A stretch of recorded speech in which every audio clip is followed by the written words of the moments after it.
de fusão e aquisição. A dica dos advogados começa pelo número. Quanto dinheiro vai ficar em cima da mesa e como é que ele vai ser dividido. A estratégia de comunicação, em casos como esse, em que você tem um anúncio muito importante para fazer e ele precisa ser recebido pelo mercado de uma certa maneira, a comunicação meio que permeia tudo nesse momento. Mas então trabalhe a novidade como algo claro e se apresente, comece a se apresentar do zero.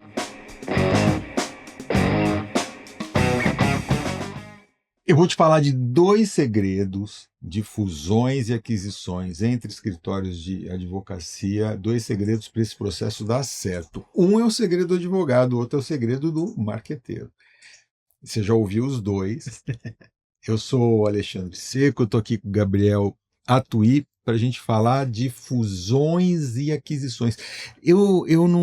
Eu não conheço mercado que tem mais fusão e aquisição do que... Eu acho que os escritórios de advocacia já põem aquele monte de nome, PQZ, MSZHJ advogados, porque daí você tira uma letra, você nem percebe. Não sei se isso já é uma estratégia, mas a verdade é que o mercado se movimenta muito. E eu acho que nos últimos anos isso aumentou, pelo menos é a minha percepção. Tem muito escritório novo, tem, enfim, todos os movimentos todo mundo acompanha, né? Escritórios que passam aí por uma cisão, uma parte vai para um lado, outra parte vai para o outro, escritórios que se juntam, e tem muito, enfim, departamento dos nossos gigantes escritórios que vira e mexe, alguém sai e funda um escritório novo que era essencialmente o departamento que ele tinha lá no outro. Então, tem muita mobilidade. E discussões sensacionais, né? A gente teve um cliente que ele saiu de não vou citar a sigla, né? Mas era ABCD, e ele era o D. E o escritório deixou o D. E ele falou, não tem que tirar o meu D, tem que ficar o meu D. Não, mas o D ficou incorporado à marca. O D é de development, não é de Duarte, não é Duarte.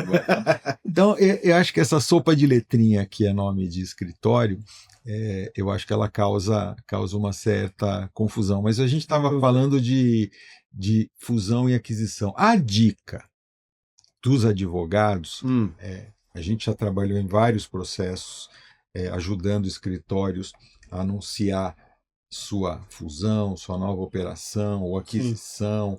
É a seguinte, começa pelo número. Quanto dinheiro vai ficar em cima da mesa e como é que ele vai ser dividido. Certo. Né? Eu já ouvi casos de escritório que meio que deixaram esse número subentendido e foi uma tragédia. Claro. Na hora de passar a régua lá no balanço e descobrir quem fica com quem, pronto, fúria, ranger de dentes e o negócio fica abalado. Então, eu acho uma dica valiosa, né? O nosso programa, o nosso canal é para falar de marketing, comunicação, essas coisas, mas, enfim, não custa nada. E a verdade é que a gente participou de alguns processos, enfim, importantes, bacanas aí no ano passado desses. E a questão é que quando você chega para assessorar um escritório ou 2 escritórios que estão se juntando eventualmente no processo desse, do ponto de vista da comunicação e do marketing, a verdade é que, pelo menos na minha experiência com esses processos, é meio inevitável que você acabe entrando um pouco nessa discussão também, porque a estratégia de comunicação, em casos como esse, em que você tem um anúncio muito importante para fazer e ele precisa ser recebido pelo mercado de uma certa maneira, a comunicação meio que permeia tudo nesse momento, né? Porque é muito importante você, enfim, dar esse primeiro passo, né? Subir pela primeira vez no palco com, enfim, a sua roupa certinha, saber suas falas, senão você pode causar uma impressão muito ruim, né? E tem 1000 riscos, né? Você vai anunciar um projeto desse tipo, vamos enumerar alguns. A tua equipe ficar perdida e começar a sair por aí mandando currículo. O teu cliente fica ofendido que você não ligou para ele e avisou. Certo. O teu cliente fica confuso. Lembra aquele pessoal que a gente atendeu? Ele falou assim, o meu cliente me soube que eu ia mudar para Faria Lima, e a primeira coisa que ele me perguntou foi se eu ia começar a cobrar mais caro. Exatamente. Né? Eu falei, não, tá tudo igual, nós mudamos tudo, mas não vai mudar nada. Porque é difícil explicar isso. ou senão, tem outra que eu acho boa, que é assim, não, estamos mudando tudo. como é que é o negócio? Eu estou mudando tudo, mas é para melhor? Não, é o contrário. Ah. Não, isso não muda nada, mas é para melhor. É isso, é isso. Isso, um publicitário me contou isso. Exatamente. Normalmente, a verdade é que você fica um pouco entre esses dois conceitos, né? A não ser que você esteja, de fato, começando um escritório absolutamente do zero, qualquer novo escritório que tem sócios que vieram de outros lugares, estão se juntando, ou dois escritórios estão se juntando, todo mundo já tem uma história, todo mundo já tem uma imagem criada, e é claro que você quer preservar isso junto a seus clientes, junto ao mercado, e comunicar que, bom, a gente está somando aqui forças para criar uma coisa ainda mais bacana. É uma comunicação delicada, porque é exatamente isso, né? Não mudou nada, mas vai ser para melhor. Você quer dizer que as coisas que precisavam mudar vão mudar, e as coisas que não precisavam mudar porque já estavam ótimas, porque tem a ver com o conforto do meu cliente, o jeito que eu trabalho com ele, isso vai ficar igual. Puta confusão. Então, só aqui já é difícil. É por isso que demanda tanto trabalho para ter uma comunicação eficiente nesse momento. Mas aí, então, a dica do marqueteiro. A dica do advogado é: fala de dinheiro. Quanto quem vai ganhar e quanto é que vai distribuir. Esse já é um bom começo para essa conversa dar certo. A dica do marqueteiro é assim: fala o que aconteceu. Uhum. Com transparência. Porque o escritório ele vem assim, como é que a gente vai anunciar que se juntou, um era maior, é parceria, nós vamos formar uma dupla sertaneja, assim, casamento. Dois escritórios com CNPJs diferentes formaram um com um único CNPJ, terceiro, eles eventualmente fizeram uma fusão. Exatamente. Quando eles se separam, eles fazem uma cisão. Pode ter, enfim, variações sobre o tema, mas enfim, me juntei e me separei. Estava lá, agora estou aqui. Porque tem uma dança em torno desses nomes que eu acho que tende a transmitir uma ideia de insegurança para o mercado. E eventualmente confundir clientes, etc. O ponto é, você precisa ter, você precisa ser o mais transparente possível e ter muita clareza. E palavras como essa, fusão, cisão, o mercado entende, todo mundo entende imediatamente do que você está falando. O mercado entende. Eu entendo também que tem algumas situações especiais que, enfim, que essa mensagem eventualmente não pode ficar muito clara. Uhum. Ok, eu entendo. Mas então trabalhe a novidade como algo claro e se apresente, comece a se apresentar do zero. Eu não posso falar que foi uma cisão, porque o outro escritório vai continuar com o nome, os nomes. Tem umas situações confusas. Claro. Que são naturalmente confusas. Mas então eu digo o seguinte: aproveita essa oportunidade, se reapresenta. Aproveita a oportunidade da mudança para fazer negócios. A gente vive precisando de uma desculpa para ligar para um cliente com quem você não fala há muito tempo, para acionar um prospect. Olá, aqui estamos mudando, nova marca, novo tudo, sócio tal entrou, sócio tal saiu, vamos tomar um café. Excelente. Você transformou um processo que pode ser delicado em um processo que vai te abrir as portas para fazer uma reunião, tomar um café, para fazer negócio. E eu acho que e é por isso também que a gente fala toda hora em campanha, né? Campanha, as suas ações em campanha. Então, também não adianta, sei lá, um dia comunicar para meia dúzia de veículos de imprensa e fazer um post no seu LinkedIn. Você precisa seguir falando sobre isso, você precisa seguir falando sobre seus sócios, eventualmente reapresentando seus sócios, mostrando a sua marca, falando sobre sua estrutura. Perfeito. Né? Porque isso é algo que, mesmo que seja algo que tem uma clareza absoluta e que as pessoas já conheçam os players, a verdade é que tem ali uma novidade, tem uma estrutura nova, tem um prédio novo, tem um telefone novo, então apesar, nada mudou, mas você está anunciando uma mudança, né? Se nada mudou, porque mudou. Então você precisa deixar claro que essa mudança é para melhor, que alguém lá tomou uma decisão e falou, pô, eu vou trabalhar melhor nessa estrutura aqui do que eu estava trabalhando na minha anterior. Então, Nada mudou, mas é para melhor. exatamente. Então, esse publicitário que você falou isso aí, aparentemente é um gênio, porque eu estou aqui chegando na conclusão que ele já tinha chegado. Mas a comunicação de cisão e fusão e essas comunicações de negócio nessa área, a gente está aqui até fazendo um pouco de brincadeira sobre isso, mas eu acho um processo complicado. Transmitir a ideia do que está acontecendo numa fusão de dois escritórios é complexo. Sim. Você pega uma empresa do setor A, uma empresa do setor B, elas se juntam, tem um outro nome, e eventualmente a geladeira que elas produziam continua chegando na sua casa de todo jeito, do jeitinho que chegava antes, e a mudança foi interna, você não precisou nem perceber. Exatamente. Eles falaram, chamava X, agora chama Y, e está tudo certo, nossos valores, nossos ideais, nossas qualidades, continua tudo igual. Mas no escritório de advocacia você está falando com gente. Né? Exatamente. E daí isso leva uma série de questões, que é bom, quem manda, quem não manda, quem me atende, quem vai atender, tinha tributário, agora não tem mais, não, a equipe tributária é mais forte, mas e agora quem vai assumir a departamento de cobrança? É um relacionamento mais próximo e mais pessoal. Né?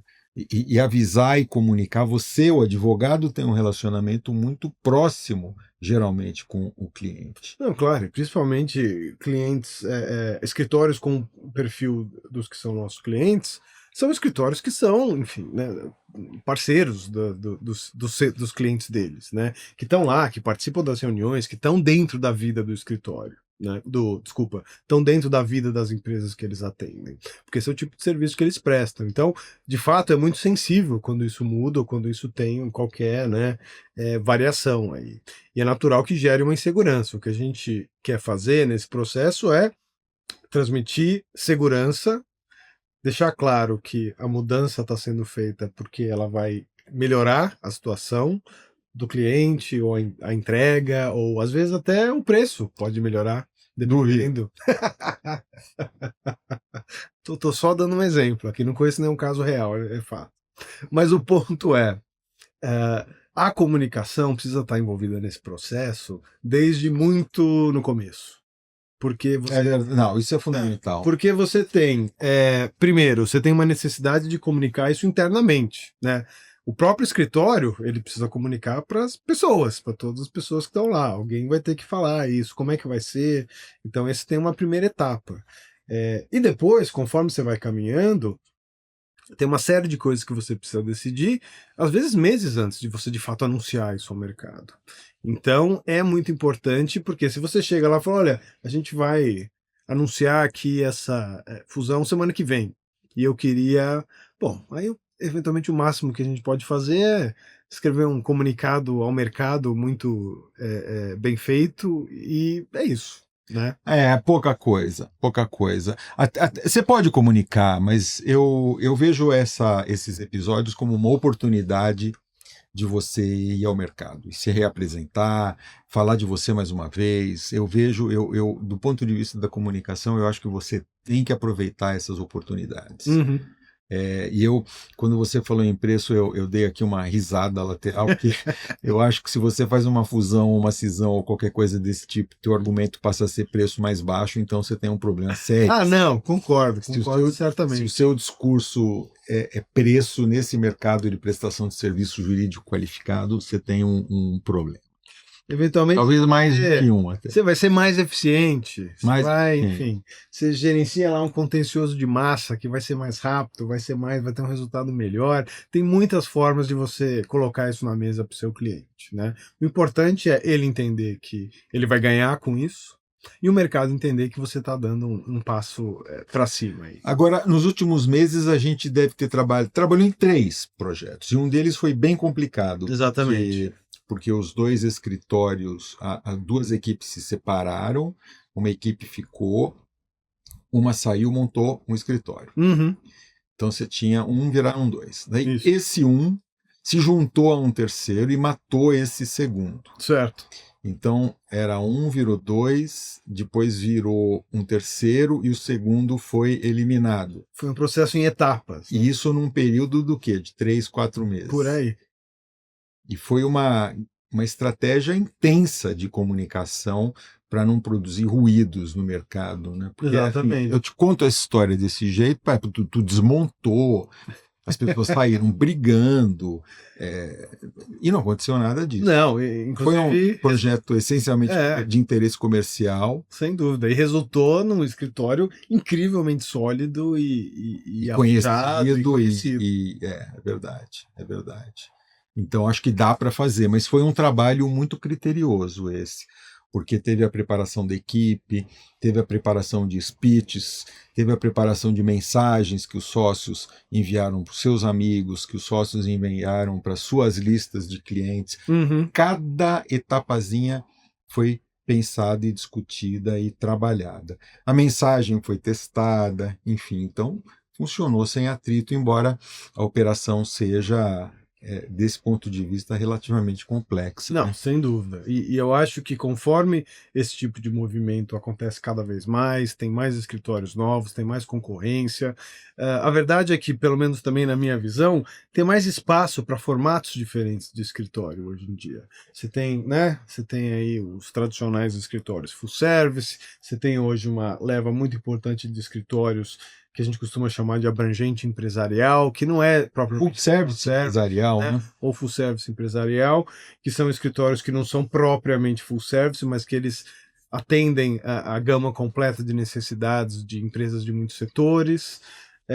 Você tem as tradicionais boutiques, e eu acho que hoje você tem um escritório meio no meio do caminho, né? Enfim, é como se fossem umas 3 boutiques juntas, ultra especializado em 3 ou 4 áreas, que atendem um setor específico. Enfim, tem muitos tipos de escritórios no mercado e acho que vai ter cada vez mais. E se você não aproveitar a oportunidade dessas movimentações, das quais invariavelmente, né, os top sócios do Brasil vão participar, você também está ficando para trás, né? Porque tem gente que vai participar, tem gente que vai aproveitar, o seu concorrente eventualmente vai ali ter uma estratégia mais azeitada que vai dar para ele um impulso ali quando ele for anunciar uma novidade no seu mercado. Então é muito importante ficar de olho em tudo isso, mas é muito importante contar com a comunicação nesses momentos, porque é essencial. Se você cria um escritório novo e ninguém entende direito quem você é, a chance do seu resultado naquele ano serem ruins é muito grande. Concordo plenamente, e sobre quero encerrar aqui com uma última ponderação. Eu acho que o mercado, de uma certa forma, abraçou essa ideia de full service, abrangente, especializado. Uhum. São 3 nomes para uma sala inteira de alunos. Isso. Cadê o Bruno, o Olavo, o Vitor, a Mariana, a Silvia, a Gabriela, o João? Não. Só tem Pedrinho, Luizinho e Chiquinho. Certo. O mercado é muito mais diverso e eu acho que essa denominação ela é reducionista e atrapalha até a forma como esses escritórios se apresentam e são escolhidos. Mas eu acho que isso é papo para por um outro programa. Sem dúvida. Porque é um assunto que vale a pena a gente se dedicar. Vale a pena, vamos anotar aí como um tema para o próximo episódio. Vamos anotar. É isso aí. Valeu, Gabriel. Valeu, Seco. Até mais.